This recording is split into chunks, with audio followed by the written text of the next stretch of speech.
Thank you.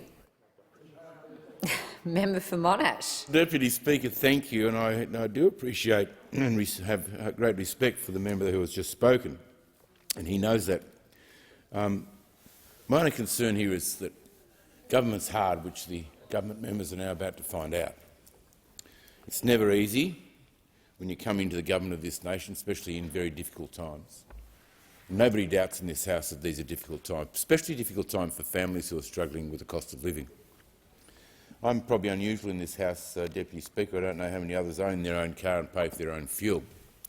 But I own my own car and I pay for my own fuel, for good reason, because I was sick of people tracking everything that I did through my service station results and accounts. And it may be a 5-year-old territory or 7-year-old territory, but it's a lovely car. It's very hard to replace and it's Australian-made.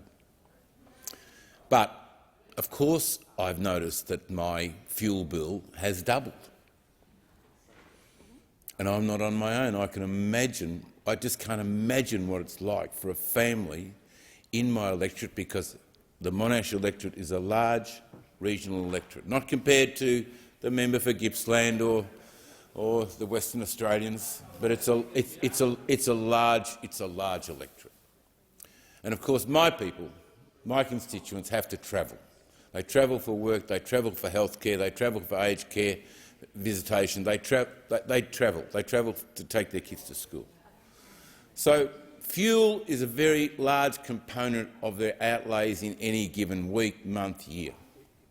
And because of that, they're constrained in a number of ways. This is the first time in the last 10 to 15 years this generation of people have understood that interest rates don't only go down and stay down, they go up. And when they go up, it hurts.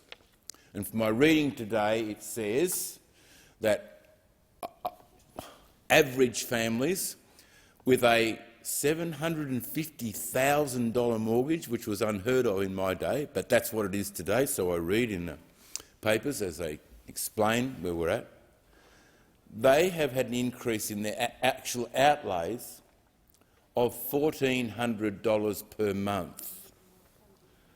So in any household, that's an increase of $1,400 per month, an increase.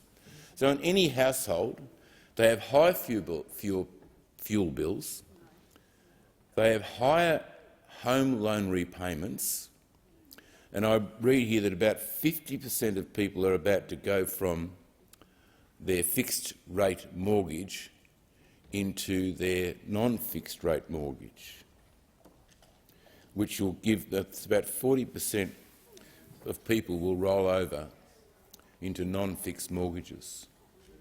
So they then too are under pressure, knowing what's coming for them over this next 6 months as they roll over into a higher interest rate that they will have to pay. Then on top of that, I don't know whether you've had a look at the price of dog food recently. Well, you may laugh, but families actually have dogs. And they love their animals. And they spend a lot of money on feeding them and looking after them. The price of dog food has gone through the roof. It's only one component of what goes in their grocery basket. And if you look at fruit and veg that have gone up 23%, and other bags of a basket load of shopping that has increased overall by 19%, you've now got three configurations. You've got price on fuel, insurance has gone up, if you'll notice any of your premiums coming through. You'll notice that the cost of schooling has gone up, and the cost of daily living in every household has gone up. Governments are hard because they expect government to look after their health and well-being. And this government, this new government, Labor government, has a responsibility to the people of Australia to do everything they can without laughing about dog food, without laughing about the cost to households, because what will happen in this House, you will learn not to laugh when people are under pressure. You will learn not to laugh. You will learn not to laugh at families And if I don't get a rise from you, it means this speech hasn't been worth giving. So thank you. Thank you for mocking. And I think the time for this debate has expired.